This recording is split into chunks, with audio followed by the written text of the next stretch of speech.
I start with asking questions about carbon budget and OECD versus non-OECD energy consumption and such, and I know that you have written a cubic mile of oil. So you are pretty familiar with those things, I presume. Yeah, I don't know that I can recall them off the top of my head all the time. Okay, climate change. It's happening. It's real. As far as I'm concerned, it seems all the pointers are towards it.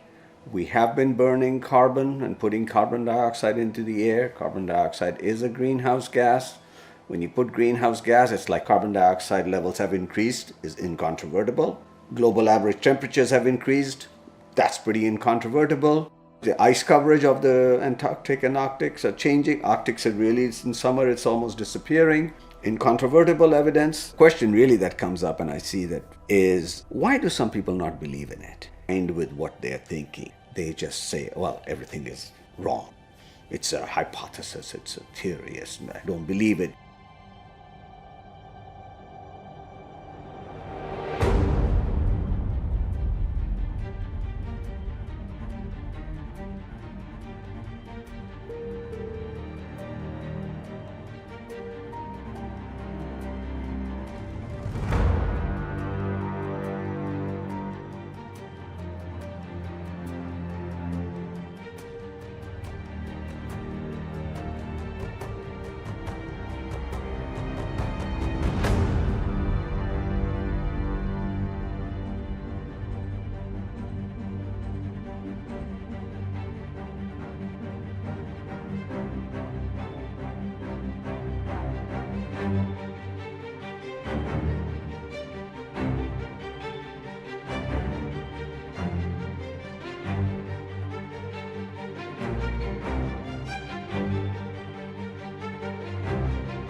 The budget is already exceeded, so we're about 1,800 years behind. The ability of the planet to sequester carbon dioxide permanently, which is done by the ocean. Life that calcifies has shells, skeletons. And when they die, they take the carbonate that they've made to the ocean floor, and there it sits. Sediment becomes limestone, maybe. And so that's what we depend upon for the ocean chemistry to be stable. We're screwing that up at the rate of about 10 billion tons per year of CO2 into the ocean. People don't really hear about much the ocean problems because people are always talking about global warming or climate change, which is part of the problem, but it's nowhere near the whole problem. About 15% of human food protein comes from the ocean life, and the major food chains are dependent upon the organisms at the base of the food chain, tiny organisms that have shells or skeletons. And if they can't make their shells or skeletons because the chemistry of the ocean is ruined by our carbon dioxide dissolution, then that collapses the entire food chain up through whales. So if you like whales, you will not like ocean acidification. So in normal times, the ocean chemistry is buffered by interaction between the seawater and the sediments. But it takes around 1,000 years for the oceans to turn over, and it takes maybe 6,000 years or something like that before the water all interacts with the sediments. And so in normal geologic time, when CO2 was coming out of volcanoes slowly, the system had enough time to equilibrate and buffer ocean chemistry. But when we're putting out all the CO2 over years and decades and maybe a couple of centuries, that it's just too fast for the ocean water, all of that, to come in contact with the sediments. And so we're seeing changes in ocean chemistry that are more extreme than any in many tens of millions of years. And the only time that these kinds of chemistry changes happened in the past, they've been associated with mass extinction events in the ocean. And so we're really conducting a radical experiment. We are pretty sure that coral reefs will disappear, but it's a lot harder to predict what will happen to other ecosystems. But the thinking is that a lot of ecosystems will be seriously impacted.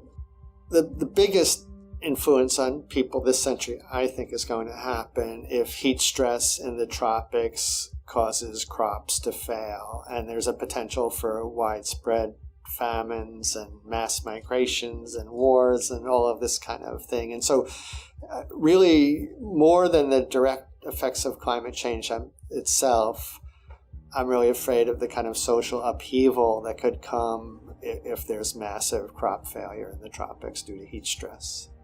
So we were talking some unintended consequences or something that can happen.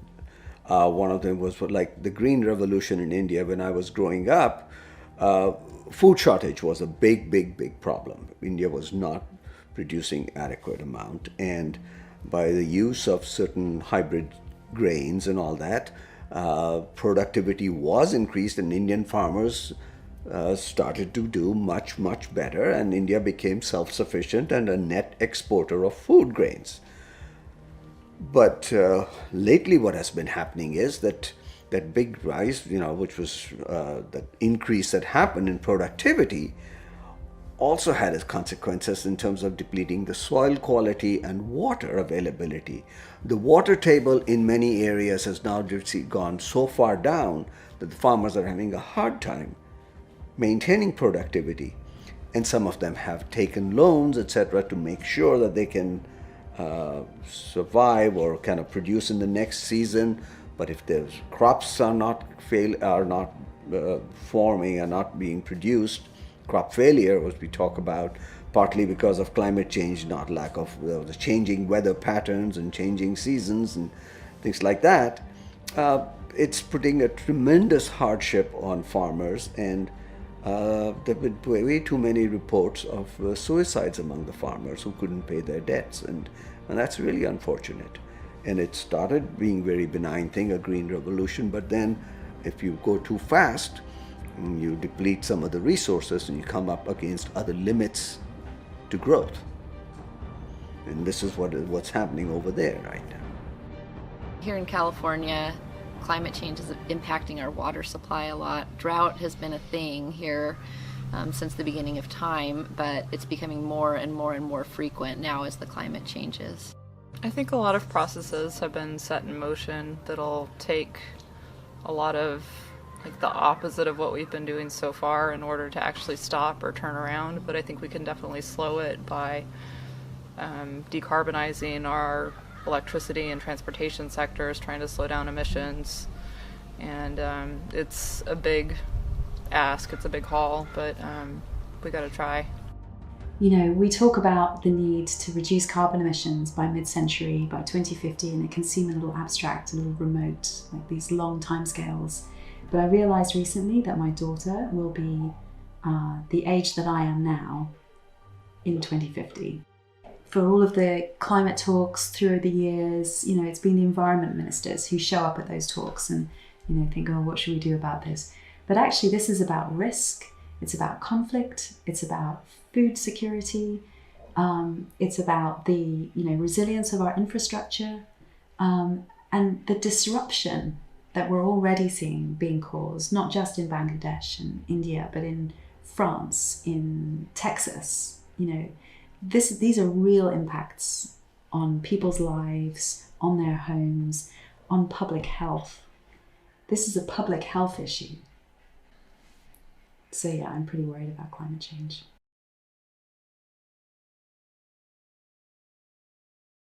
OECD people, which means us and Europeans and other people in countries that are more or less affluent compared to the average member of the world population.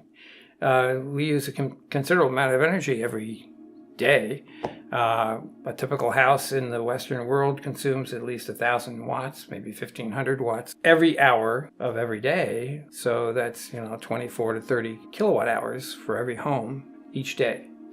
So that's the basic energy production that's needed to sustain an OECD lifestyle. And of course, people in poor areas like Africa, India, and other places where they have huge populations, but they don't have that much energy production, those people are at a disadvantage, both from their personal ability to have energy for cooking, heating, cooling, refrigeration, and gimmicks like phones, cell phones, and so forth.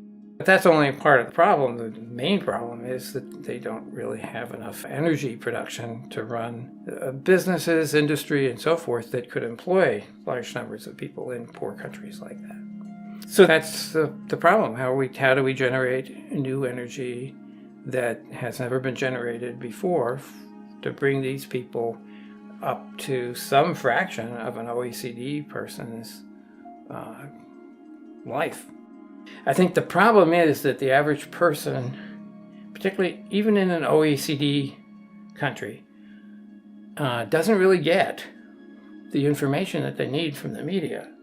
And as a result of that, they don't realize that electricity, clean electricity, is just like clean water or clean air or sanitary sewage systems or fire departments or police departments. It's a utility until you have to actually decide to build a system that can be as reliable as your water supply in an OECD country or your sewer systems in that country. And that's something that you can't do with intermittent things like wind and solar. It's something that you can only do reliable 24/7 power sources that are clean, like hydro, geothermal, and nuclear power. We had a meeting recently with a bunch of development experts along with climate and energy experts, and it was really about how to think about this development and climate problem collectively. And it was a real eye-opener for some of the climate people to listen to some of the development people, because if you're in dire poverty and you don't have any electricity and you don't have access to the internet and you don't have all of this kind of things, what you want is access to these energy services, and you want them as quickly as possible and you want them as cheaply as possible. And if some rich academics from Stanford say, oh, you can't burn that lump of coal because that will affect the climate of people in 100 years, that they're not going to be very responsive to that message. And so even putting aside the question of whether impoverished people should be asked to sacrifice their personal well-being to help future generations around the world, that I think that just the reality is that it's in their interest to develop as rapidly as possible using as cheap energy as they can get. And as we've seen in South Africa, where they recently built 2 5-gigawatt coal plants, that in other places natural gas is the cheapest, but in most settings where reliable energy is needed, that it's fossil fuels that's supplying that. It's not like the difference between a rich person and a poor person is not a factor of 2 or something like this. I don't have the numbers right in front of me, but factor of 100 is not uncommon for a rich person relative to a poor person in terms of emissions. And so the emissions from Africa and Asia could be really huge, and we don't have any moral authority to tell people you have to stay in poverty because of the climate issue. And so this meeting that was on climate versus development, it more or less turned into, look, we're going to develop, and if you people in the rich countries want to deal with the climate problem, well, give us some cheap technology that we can put in, but we're not going to spend lots of money to solve what we see as a first world problem. I mean, many of the poorest countries in the world see themselves as a victim, and rightly so, of emissions put out by the richest countries. And they say, well, look, you rich countries, if you want to solve this problem, give us the money or give us the technology that will let us solve it. I'm speaking as a U.S. scientist, a scientist who has been in the U.S. for all his career. People would regard you as being part of the fossil fuel industry, right? Absolutely. So when I started my career here in the U.S. close to 40 years ago, the big challenge at that time was liquid hydrocarbons were what we were running short of. We were at the mercy, we meaning the U.S. was at the mercy of OPEC countries supplying us with liquid fuels, which we use for our cars and planes and factories and heating and all kinds of things, the oil. And that was in short supply. The US had large supplies and quantity reserves of coal. But coal doesn't run these things, and coal is not a liquid. So the challenge for a hydrocarbon chemist like me was take coal and convert it into a petroleum-like liquid. And that's what we were working on. And we worked, and that was, if nothing else, it was too expensive, but at least it became a cap for the price as to how much the OPEC could raise. Because if they raised the price more than that, we could potentially start converting coal into liquid. So there's that. That was the benefit. But as I was working on it, it became clear that we are having another problem, which is the atmospheric, what we are putting up in the atmosphere affects our climate, affects us in global warming and sea level changing and all those things. At the same time, I recall, I had a very personal experience also with poverty. I mean, I grew up in Calcutta. I have seen what poverty is and what destitute is, and how not having enough energy to produce clean water, food, and things really can affect. And it takes energy to lift people out of poverty. So, on the one hand, we don't want to be using our hydrocarbon fuels, but that is the fuel that the world is using as a whole, even in India. In fact, when we stopped burning coal inside the house for cooking and got gas to LPG kind of things, or when there was electricity available on a full-time basis rather than intermittent basis, it improved the quality of life considerably. And even if that electricity at that time was being produced by coal, that was a far cry better than not having it. So there is this tension between using the fossil energy, the coal, the oil, the gas that we have, to produce the energy and allowing people to improve their lot in life, versus not keeping all of it in ground, as some people would suggest. Keep it in the ground because we cannot afford to put any more in the air. Well, that would be true if we could give them commensurate quantities of energy from other sources.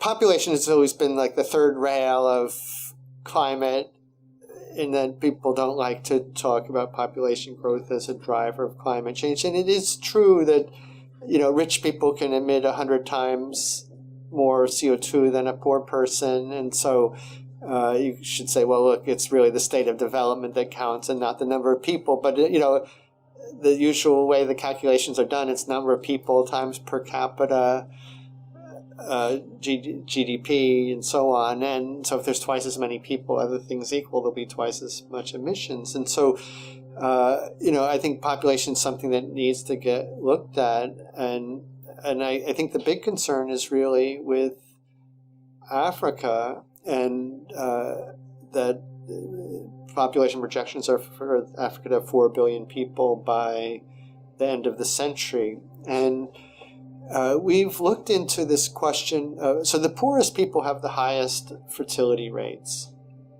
because they, a number of reasons of not depending, not sure their children will survive, lack of pensions, and so on.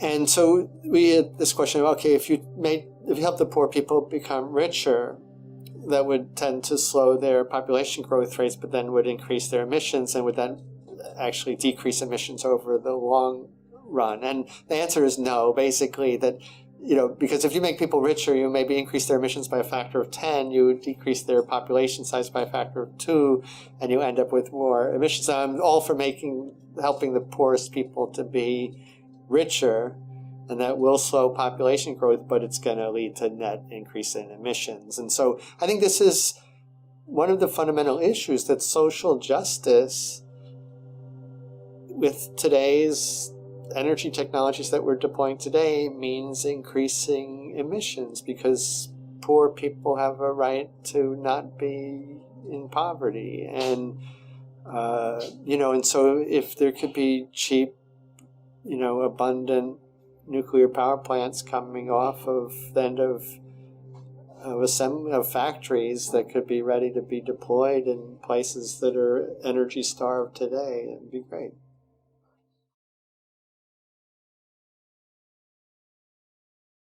As things stand at the moment, it's difficult. I mean, firstly, I can't see why we would want to go there. The environmental damage caused by renewables is enormous. It seems to me self-evident that if we go back towards relying on the moment-by-moment actions of nature for our energy, and we rape the natural world of that energy, then the environmental damage we're going to cause is vastly more than if we use concentrated forms of fuel, maybe even fossil fuels, although the climate implications are horrendous. But certainly when we have available low carbon, very concentrated source of energy, mainly the various forms of nuclear energy, then I can't see why you'd want to do it. But even if you decided for some reason that you were prepared to pay that environmental cost, not just in terms of the day-to-day operations, but the amount of material you use, the difficulty with renewables remains that matching up supply and demand is extremely difficult.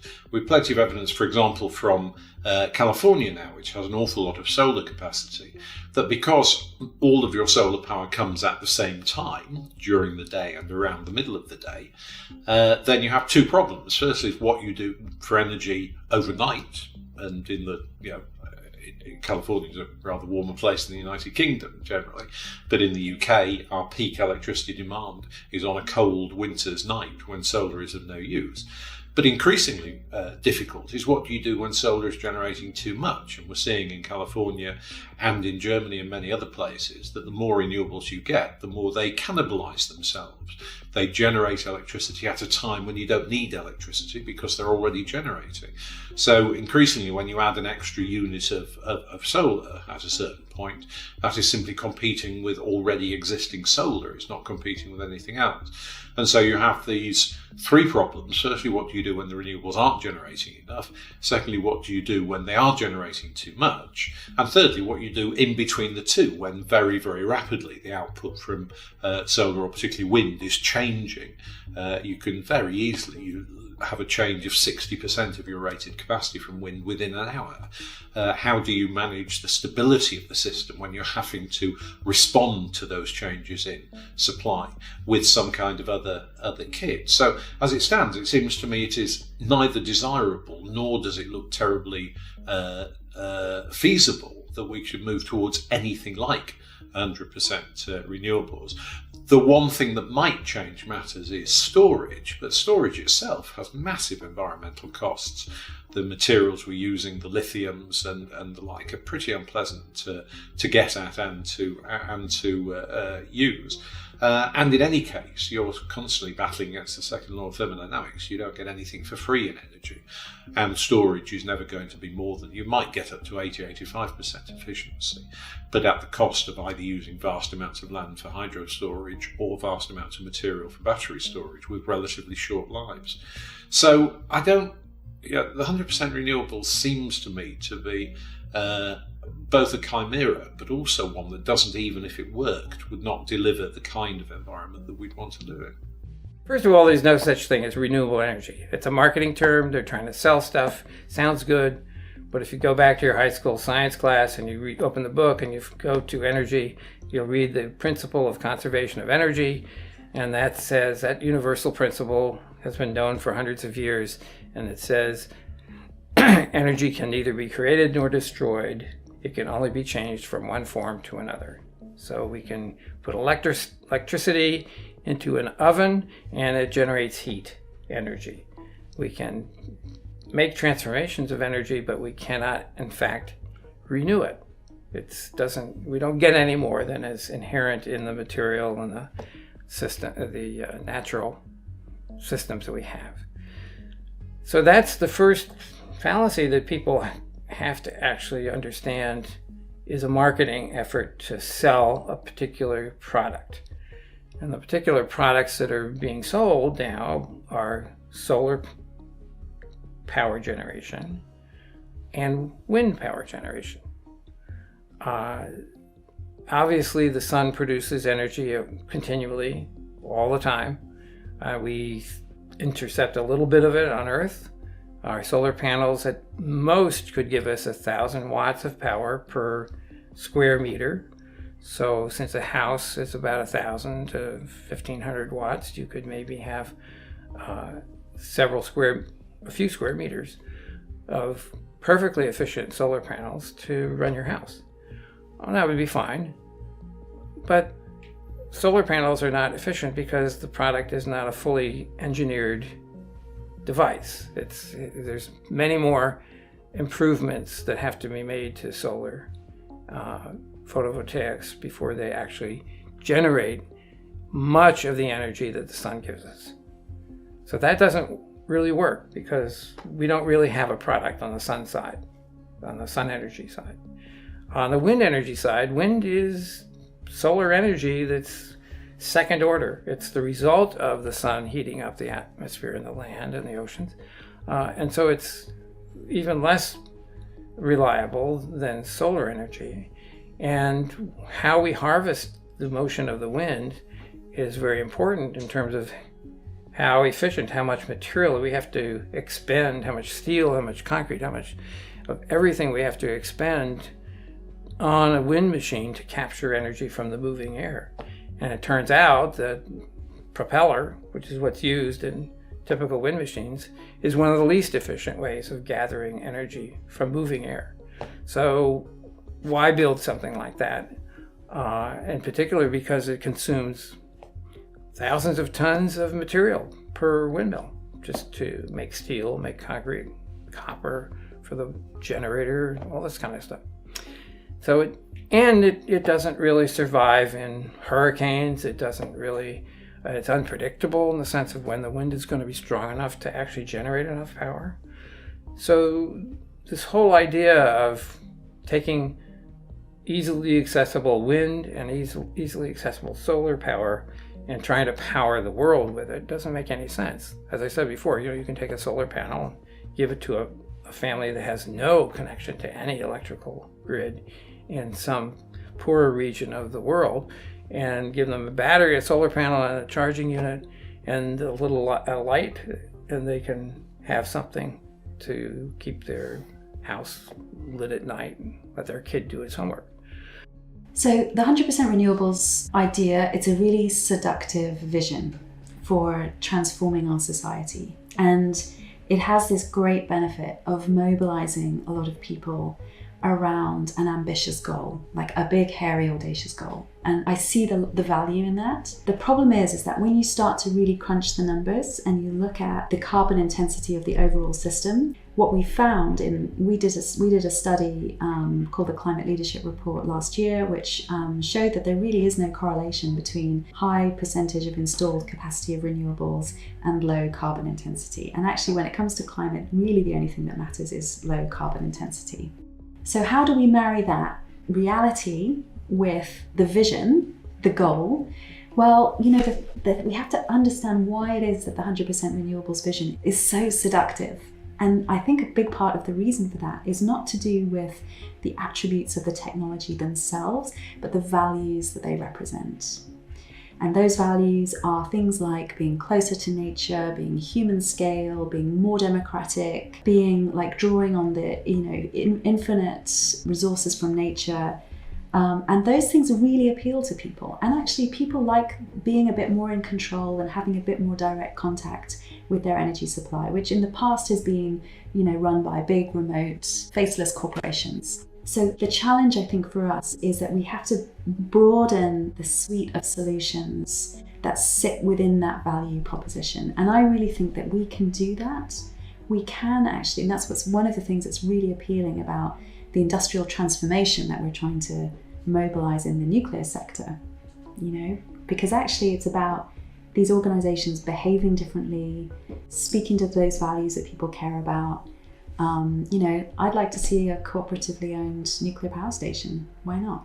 My view of Germany for a long time has been that they are the crucible, they're the experimental laboratory for the, I would say, the renewable fanatics, those who believe that, against all the evidence, that renewables can supply more. We need, in my view, there will always be that hanging around that I think it's a myth. I might be wrong, that it might be deliverable, that we can do it all with renewables. And having, if it doesn't do that in Germany, a rich country, a country which can dump the negative effects of any given vendor on its neighbours, because it can dump excess electricity supply on, it's got something like 17 gigawatts of intercapacity, probably more now. So it was able to just dump toxic overproduction of electricity on its neighbours and outbid its neighbours when it needs input. So it was, as the dominant economic power in the area, it was able to defray many of the disadvantages onto its less affluent neighbours. And of course, a great deal of political commitment to it as well. If it doesn't work in Germany, it's not going to work. And what we know so far from the first 8 years of it is that greenhouse gas emissions have gone up. They've got to mine more brown coal. They're destroying villages. They're destroying woods. They're destroying cathedrals to make way for the new fossil fuels that they need. They've put pressure on Vattenfall, the Swedish company, threatened them with all sorts of things if they don't go ahead and continue to mine more brown coal and set up more brown coal mines. And so, on the face of it, you just say Germany is the environmental vandal of Europe, and it has been for many years. But I think we can look at it more positively than that. There are some very good people in Germany who I admire hugely, who are beginning to put the pro-nuclear case out there again. We saw the Nuclear Pride Festival at the end of October, and I admire them hugely, but the way it seems to me, it's unlikely that the German government is going to turn round on that. So let's make sure that we've got all the metrics in place. Let's sure that we measure Germany properly. Because if, as I suspect, the outcome from Germany will be, if you really, really try hard, you can replace a little bit of fossil fuel with renewables, but actually not terribly much. And that's outweighed by what you lose by moving away from nuclear. That will be an extremely valuable message. I think an awful lot of people around the world are getting that message already. Many countries are looking at Germany and thinking that, quite apart from the cost, an extra 1 million people in fuel poverty because of these costs, this complete fiction that renewables are cheap just because their levelized cost is falling, which ignores what you have to do, the points I was talking about as to how you manage the variability. All those myths, I think, are coming home to roost now. It's the greatest service that Germany can pay at this moment, is making it clear to the world that even if you are fanatics for renewables, even if for whatever party political advantage and fear of the Green Party in particular, you sail your country down the river on this, it still doesn't work, and therefore maybe we have to think again. Yeah, a lot of people, they like to talk about how urgent climate change is and that we have to take action right now. We have to reduce emissions right now. And that's a narrative I actually believe in. And I wonder if everyone who's saying that actually believes what they're saying. Because if they did believe that, they would not want to shut down any existing source of emission-free electricity. So our nuclear plants around the country and around the world that are at threat of premature closure, they're being replaced by fossil fuels. And people might want them to be replaced by renewables. Number one, it's just not happening. And number two, even if it could happen, why would you want to replace one clean energy source with another clean energy source? We should be putting all of our energy into replacing fossil fuels. It's only a few percent of the electricity, and if I look at it on the global scale, we are still about, we have to grow the wind and solar by a factor of a few hundred or 1,000 times before it can deliver what's needed.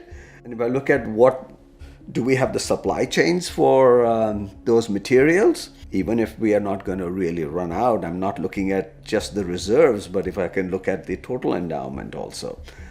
Total resource base that we have. We may have that, but we don't have the supply chain.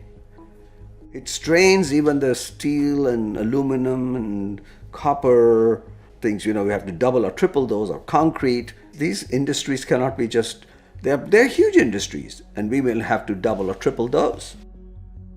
So it takes time. So I don't think all renewables will get it fast enough. In the meantime, what is that people are going to continue to suffer. And if I want to alleviate that, I think we need to embrace nuclear and start doing it real quick, or we'll be burning a lot more coal and oil. 100% renewable strategies are very popular. And to a lot of people, they sound like the obvious solution. Like, why don't we just do them right now? What's standing in our way? And we're being told in, the popular narrative is that we just lack the political will to go 100% renewable. That's the only thing standing in our way. But a lot of people don't know that there are real technical barriers and birds. A lot of people don't know there are real barriers to going 100% renewable, and they haven't been told the real environmental cost of what that would mean, the land that we would cover, all of the mining that would be required for all the raw materials, the bird deaths, the desert tortoises, all sorts of different impacts that we don't think about. Yeah, so every energy supply has impacts, and we have to look at all of them. We have to look at what we care about, whether it be the open space or emissions or whatever. And the problem with the 100% renewable strategy is it leaves out a couple of really good options. Yeah. So why do that? Why limit ourselves? Over and over again, when people shut down nuclear power plants, that power is predominantly replaced by fossil fuels, coal, and in some cases natural gas. And in almost every case where nuclear power plants have been shut down, if not every case, carbon dioxide emissions have gone up. Those are things that people don't necessarily hear about, but that's reality. The fact is that every time you add a nuclear plant in a country that's been using combustion fuels, you reduce the pollution. Because of the technology involved in nuclear plant construction and operation, your worker force is actually much better prepared, therefore has had more education, college level typically, gets better pay, has a relatively stable environment in which to work and live. And so the benefit to the community of the nuclear plant is not just clean energy and reliable energy that's now available 90% of the time. It's an overall social benefit. For instance, the Diablo Canyon plant in California puts about $1 billion a year into the local county economy. What you have is actually strengthening of society based on a technology that has been chosen because it does the job that we want. It produces utility-grade electricity that's available pretty much all the time, cleanly, and it provides opportunities for jobs and so forth that are not matched in other, certainly in the renewables industry, not matched there. We knew that conventional gigawatt-scale nuclear power stations, just standard nuclear power stations, are being built today for half or even a third of the cost that we're seeing in the US and in Europe. And we wanted to understand why that was, and to test some assumptions like, oh, well, labor is cheap in China and maybe they're cutting corners on safety. These are some of the assumptions that kind of show up when you think, why is it so much cheaper to deliver nuclear power stations in China and Korea, in Russia, and Japan? And so our study basically investigated that. And what we found was that it's less about the actual nuclear island itself, so the complicated nuclear kettle, essentially. You can build an AP1000 in China and an AP1000 in the US, and the actual nuclear bit will cost the same pretty much wherever you build it. But what the real difference is in what's called the balance of plant. And that's essentially the project management, the construction execution, the time spent interacting with regulators and fiddling about with the design, and all of those indirect costs essentially get really amplified in the US and in Europe today. Now, what we found interestingly was that in China, for example, they didn't start out cheap. the very early Chinese plants that were built back in, the sort of late 70s, early 80s, were fairly, similar to the kinds of costs that we were seeing being delivered in the US and in Europe. But what they did was they had a very ruthless focus on cost reduction and performance improvement, and they built the same thing over and over again. And each time they built a unit, they took a step back and they said, what did we learn? How can we do it better next time? And guess what? Here we are, a few decades later, and they're really, really good at it. And those plants are being delivered at a cost which is competitive even with fossil fuels today. So the lesson, I think, for Europe and the US is that we have to sort of, first of all, make an honest appraisal of where we are. So we haven't built a major piece of infrastructure like that for a really long time, for decades in the UK. So we're right at the beginning. And if we acknowledge that from the start and don't, judge too harshly the cost outcome from that very first unit that we build, but we make a very intentional decision to learn from that unit, then we could very rapidly see some very meaningful cost reduction to a level which I think would be publicly much more acceptable. And ultimately, the real goal is to make nuclear investable. And it does seem to me that the Chinese are rather better at doing it than the West is now. We've seen this with the EPR projects in China. Qinshan has become the first EPR to be operating, although construction began significantly after Oslo Ocean 3 or Flamanville 3. So we have a lot to learn from the Chinese now. They're the guys with the finger on, or the guys and girls with the fingers on the pulse. South Korea for many years has been an absolute model. Japan has a very good record of bringing plants into time and cost. Clearly, after Fukushima, things have changed there. They're beginning to seriously dip their foot back into the nuclear water, but it may be a little bit of time before they re-establish themselves on the construction front in Japan. But that is where we're seeing, and that of course is consistent with where the economic growth of the world has been. The world has shown that it can do nuclear extremely quickly if it needs to, and Sweden in particular, but France and many other countries installed extraordinary amounts of nuclear per capita for their population, far quicker than we've ever managed to do with renewables.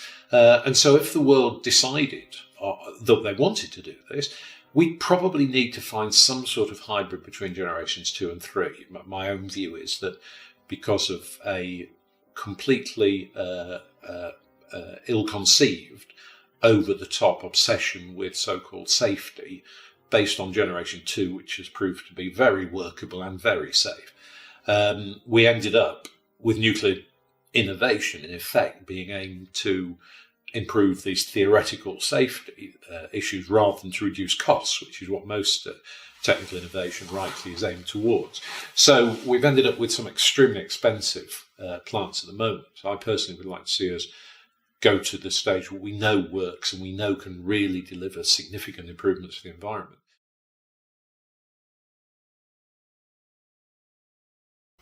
I mean, it's just remarkable that Chernobyl 4 went up in 1986. They still operated plants on the site and until the 21st century. Unit 2 had a roof fire that closed it down. The other ones, including Unit 3, which was semi-detached with Unit 4 and shared a wall with the stricken reactor, was still operating up to 2000. And Fukushima has offered us some very stark, very tragic, but very clear lessons, which broadly is that radiation is pretty benign, but radiological protection is lethal. That over 2,000 people have been killed because of the response to Fukushima. Nobody has died as a result of the radiation.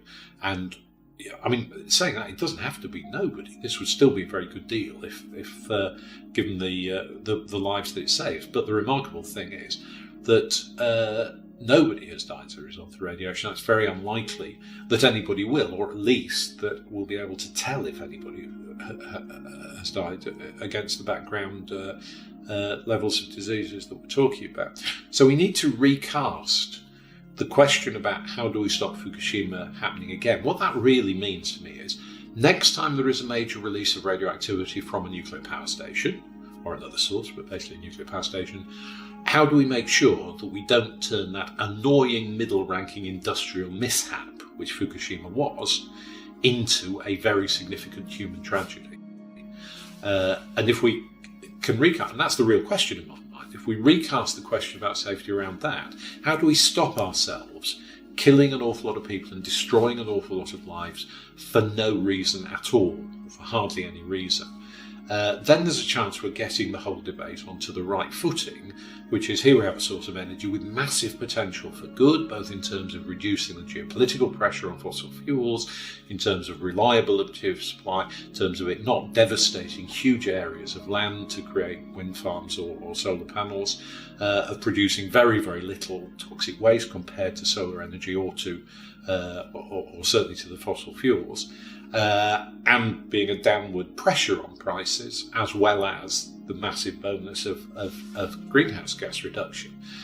Massive number of benefits around this that we're missing out on at the moment because we have failed to take into account the good common sense of people who will actually recognise there are downsides to any industrial process. But if you don't come and tell me you're really dangerous by coming and telling me what you intend to do with the waste way over the top, or that we need to do this to keep you safe and so on. As long as you don't do that, as long as you treat us like grown-ups, we will behave like grown-ups, because actually people don't want the environment to be destroyed. And if those suspicions are not raised by an industry that just doesn't understand human psychology sometimes and mistakes technical rationality for human rationality, then I think that the ship can turn around, and I think it's beginning to. As I say, I think there are many countries now where this message is getting across, and nuclear is being seen as a positive thing, not the old argument was the reason you support nuclear is it's not quite as bad as you thought it was. Now going towards, no, actually the reason to support nuclear is it's a heck of a lot better than any of the alternatives, and that includes renewables. Now, there are PR arguments going on as to whether we should, whether people should, in the nuclear industry, should oppose renewables.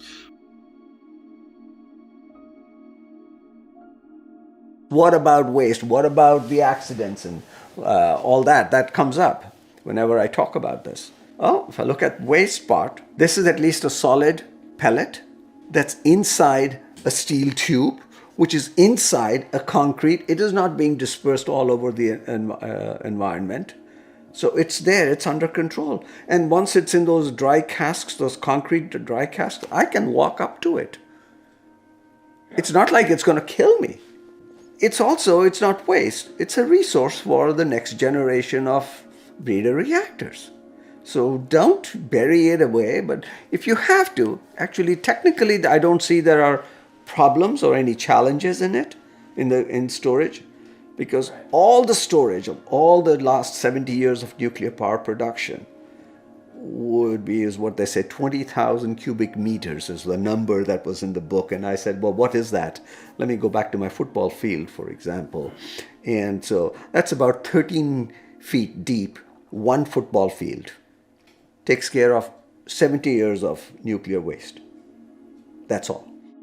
Yeah, I mean, if you're not reprocessing it, and spent nuclear fuel clearly does contain a lot of potential energy that could be, then presumably in the future the techniques will have emerged that will deal with it more rapidly. So that's what I say. The idea of burying it deep underground doesn't seem to me to be sensible. Shallow storage where you could retrieve it if you wanted to. My instincts are that there's plenty of thermal uranium around for an awful long time, and therefore the economics would have to shift quite a long way before plutonium became economically attractive. But in terms of a resource, it increases the uranium reserve by something like a factor of 50 or 60. And if we were really powering ahead with nuclear, to the extent that we began to find the ores that we were finding were more and more dilute, then being able to get at the previous spent fuel, there are already reactor systems that can run on spent fuel to an extent. So from that point of view, fine. Maybe then, as has been the case in the UK, we don't call spent fuel waste. Waste is what's left after reprocessing the spent fuel, and the vitrified high-level stuff. We've moved away from reprocessing as a world because we don't need it, and there's arguments for that. But spent fuel isn't really waste in my view, but if we regard it as waste, it just treat it normally. The other thing that people probably don't hear much about is that nuclear power plants provide the only convenient mechanism for destroying nuclear weapons. And during the megatons to megawatts agreement with Russia, after the fall of the Soviet Union, we took 17,000 Russian warheads and used them to generate power in our nuclear plants in the United States. And for a time, it was generating 10% of the power that nuclear plants were generating in the United States. In terms of actual human health, James Hansen did a study some years ago suggesting that so far over 1 million lives have been saved by nuclear. As he rightly said in that, it's so dependent on what you put into, what assumptions you make, that I don't think he or anyone would say that's a firm figure. But nonetheless, it is blatantly the case that using nuclear rather than certainly any of the fossil fuels saves lives. But frankly, the main issues around human security at the moment are not so much in the day-to-day health risks of energy, which all have. You get people, there was a very unfortunate incident in Brazil, if I remember rightly, of a lorry carrying wind blades, which overturned and killed 9 people, I think. I mean, right the way through your cycle, you're going to get terrible and unfortunate accidents like that. It's more what's happened in terms of saving something of the order of 2 billion tonnes of carbon dioxide every year as a contribution to reducing greenhouse gas emissions. In a country like the UK, our greenhouse gas emissions would be somewhere around 6 to 12% greater than they are, depending on whether you were using gas or coal as the alternative. Historically, it would have been coal, more likely to be gas in the future. But, not the be-all and end-all, but a very valuable contribution to reducing that.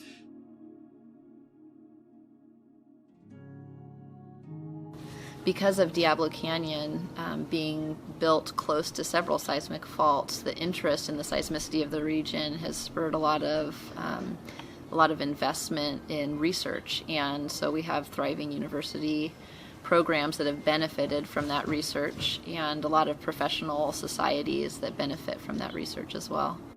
I got a degree in engineering, and I happened on a job at Diablo Canyon Power Plant because I wanted to stay in this area. And when I got there, I met some of the most educated, most incredible people that I've ever met in my life. I was not expecting that at all. And I ended up learning a lot about their different fields and about some of the positive impacts that nuclear has on our society that I had no idea about before.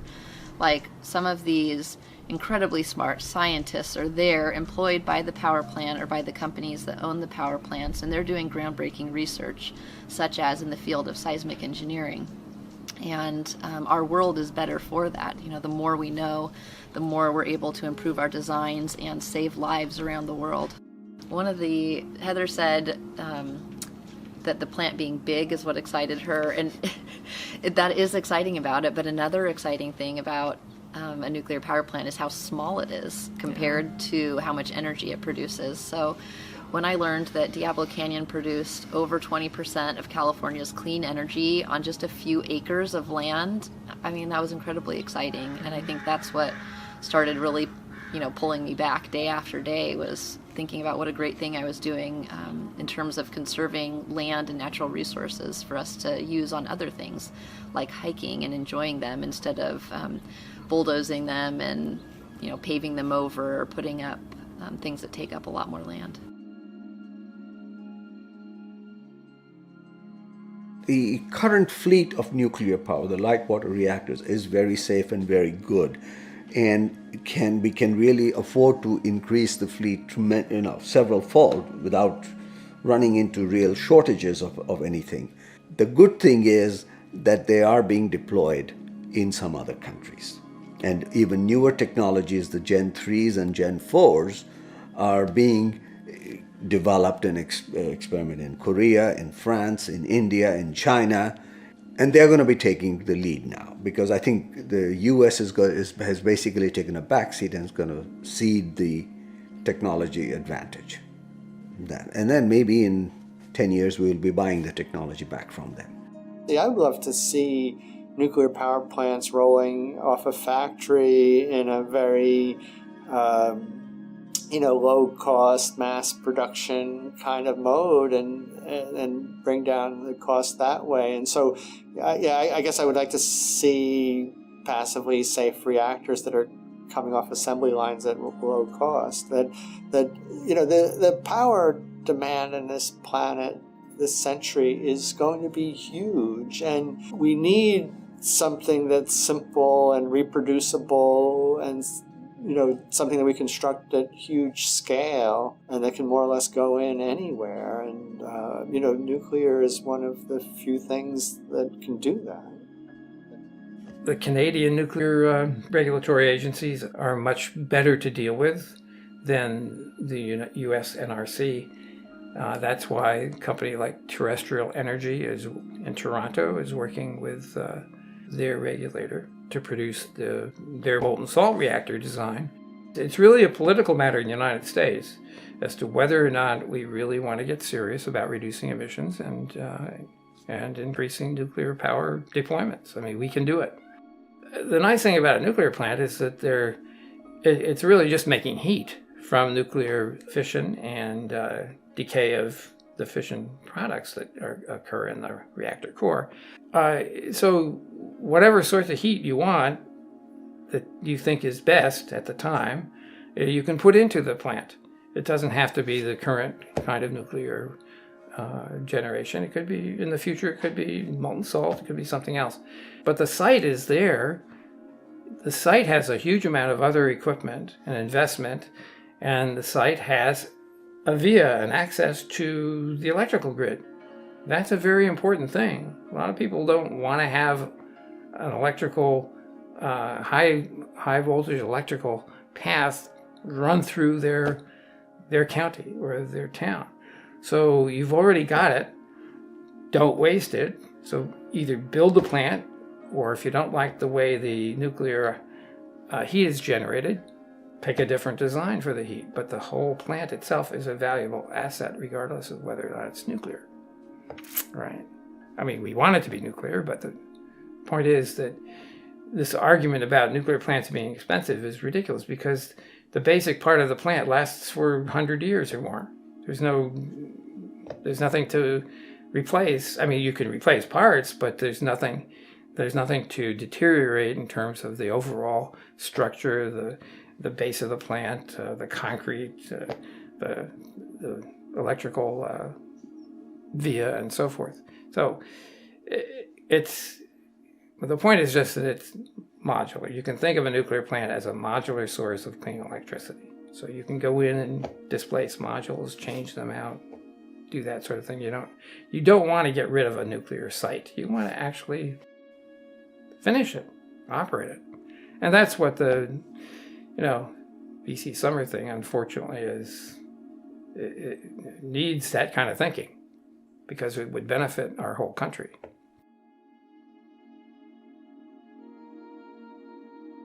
If you want, I can go back to the original impetus in the United States, which was President Kennedy in 1962 decided that we should try to support our national security and our economic security into the future by picking a reliable energy source.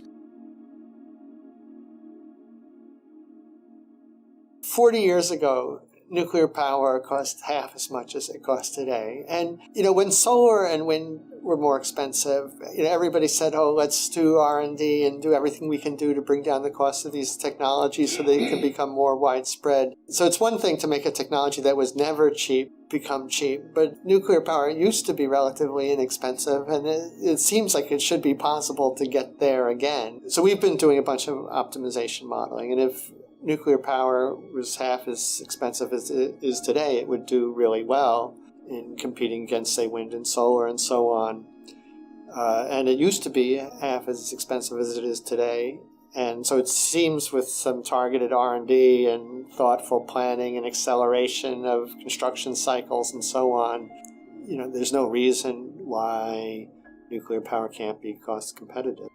If you separate out the nuclear technology from the nuclear industry, that's quite a useful exercise because a lot of the problems that we have in terms of public confidence. So there's two big problems that nuclear has. It's low public confidence and high costs. And those are the two things that I'm basically working on. In terms of the low public confidence, it's a lot to do with having very little trust in the industry, understandably, because the industry, and Malcolm Grimston will speak to this issue, the industry has spent years and years persuading us that it's incredibly dangerous by constantly talking about safety, right? And the way that the industry has acted on, even with the best intentions, has done very little to actually build public confidence. But we need the technology, and we, as nuclear advocates, see the potential of the technology because it's uniquely scalable, because of its very small environmental footprint, because of the energy density, essentially. Which means that we can produce very large volumes of very clean power with a very small environmental footprint. That's the reason why we support nuclear. And those are good values. And those values is what's attracting more and more people who really care about climate, who really care about protecting nature, who really care about tackling poverty, to enabling those billions of people in the world that lack access to electricity, to gain access to those modern energy services. And they're looking again at that technology and they're saying, how can we deliver that technology in a different way, in a new way, that remains true to those values that we have, to democracy and being accountable and enabling large numbers of people to sort of have much more engagement and involvement in what's really going on, instead of the old way that the industry has tended to behave, which is elite, faceless, unaccountable. And that's, I think, really a big, at the root of where a lot of the public distrust is, and that, is solvable. That's a huge challenge, and we are nowhere close right now to deploying any clean technology at that scale. So we have to think about changing very dramatically the way that we're deploying nuclear power stations. And for the work that I'm doing, that means rethinking not the technology itself necessarily, although there are many advantages from moving towards non-light water reactors in terms of reducing, the need for regulatory supervision, in terms of having much more passive safety systems, in terms of consuming spent fuel and so on. So lots of, recycling. However, stepping away from the technical changes that need to be made, we also need to think about changing the way that we build. And that means moving from project-based approach to a product-based approach. And that's really about the learning and the productizing of these technologies so that we can actually start churning them out in the way that we do other big complicated machines that are highly regulated, like aeroplanes, for example, or even, look at the space industry and the progress that's been made even in 10 years in terms of, we can build rockets now that can come back down again and be reused. There's really interesting innovations happening in other sectors that mean that we can build these things more on a production line and have them actually get deployed much more cost effectively. So it's the mindset that needs to change. It's not just technical innovation we need, it's cultural innovation, it's organizational innovation. Now, when you go to get a loan from anybody, you have to pay the interest on that. And people always try to calculate the net present value. But the net present value is calculated not only for what future earnings, and if the future earnings are too far in future, then even a small interest kind of reduces it to zero in today's value. So a lot of the value of the nuclear power that's going to be produced from, say, 40 to 80 years has basically zero value on the books. And that's a quirk in our system, but it's not recognizing what's the value to the society. It's not a value, it's not a monetary value, I understand that's how the economists and the bankers calculate. But it's, I think, I wish I understood the economics and the banking financing a little better, but that's not, I don't understand. I just see this as a problem.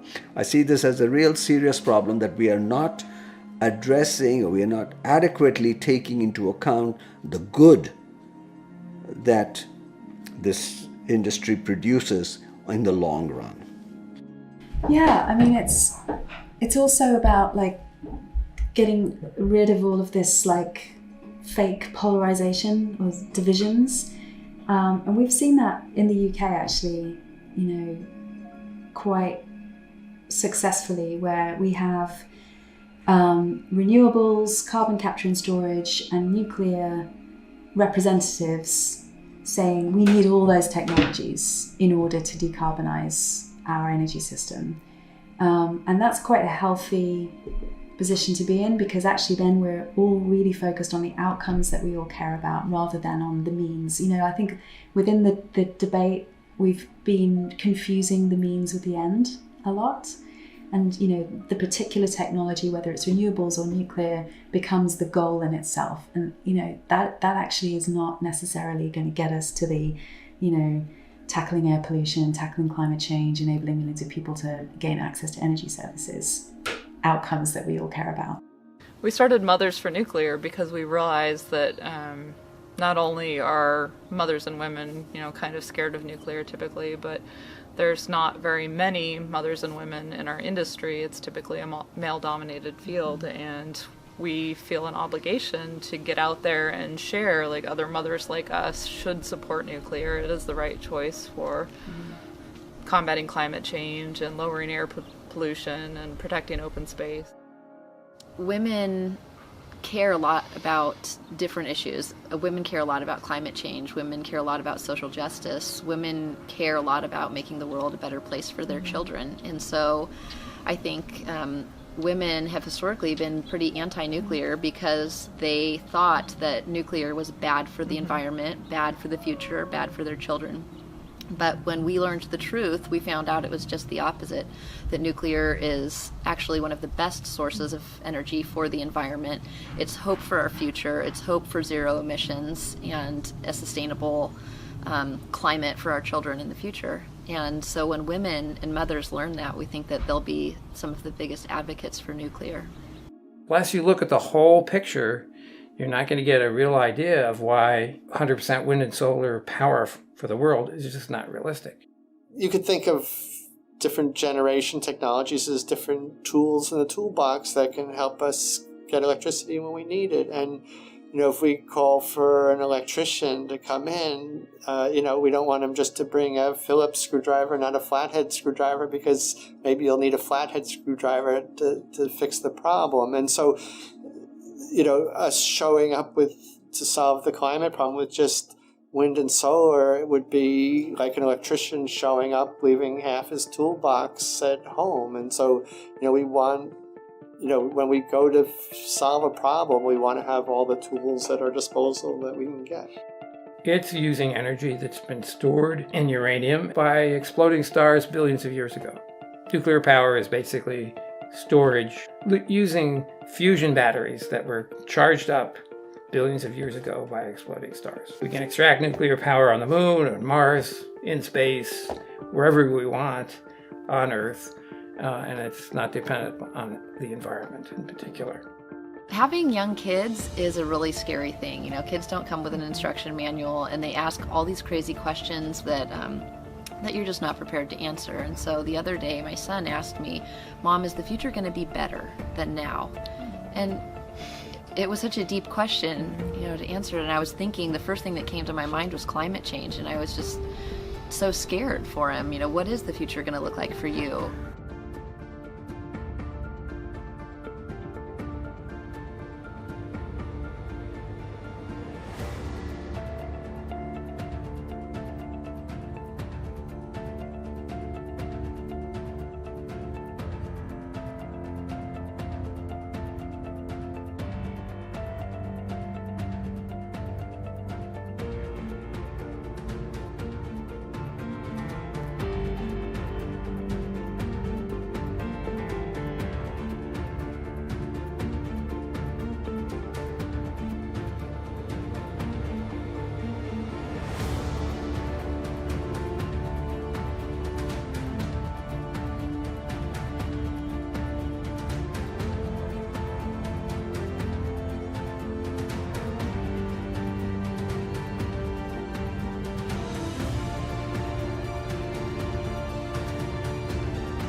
My name is Mitch Negus. I'm a graduate student researcher here at UC Berkeley studying nuclear engineering, and I grew up in Massachusetts, did my undergraduate study in Massachusetts focusing on renewable energy, and then switched to nuclear engineering for graduate school.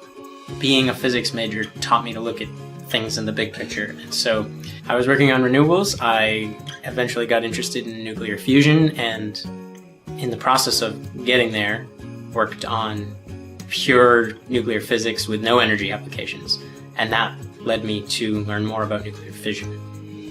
I find nuclear energy exciting because it's such an energy-dense form of power. That energy density was really appealing to me as sort of a great place to look for a solution to energy problems, and in particular coming up with clean energies that can be used to prevent climate change and remove our reliance on fossil fuels. Yeah, so I ended up in this space. I went to undergrad to study mechanical engineering, and there I really got interested in thermodynamics and power systems and making electricity and power for people. And from that, I ended up thinking and understanding that nuclear energy was really interesting, really complicated and complex, sort of endlessly fascinating, but it also has an extreme potential to provide energy and power to society, not just today, but into the future for a long time. And that got me really excited about nuclear power, particularly fusion at first, but then I understand it as an engineer. Advanced fission is probably where I want to be working. So I got into nuclear because I went to Germany, and there they didn't like nuclear, so it was really easy for me to get involved in the nuclear community because everyone was international. And basically that changed my life, and I totally changed course and ended up deciding I wanted to do grad school, get into nuclear, and now here I am. My interests in life were always just what can I do to make the biggest impact. I've always wanted to do something that was significant, not just to me, but that would help people. Otherwise, what's the point? And so I didn't arrive at nuclear because I thought nuclear was cool. I arrived at nuclear because I wanted to look at the options and see what's the best way to do this, and nuclear seemed like the clear thing that really needed something different. And so that's really what I focused on. It was a total change from what I originally wanted to do, and I think that it is the biggest thing we need to work on to mitigate climate change and the public health concerns from fossil fuels. Nuclear to me had the most fundamental physics behind it, which is interesting to me as a physicist, and so that's kind of why I joined the space.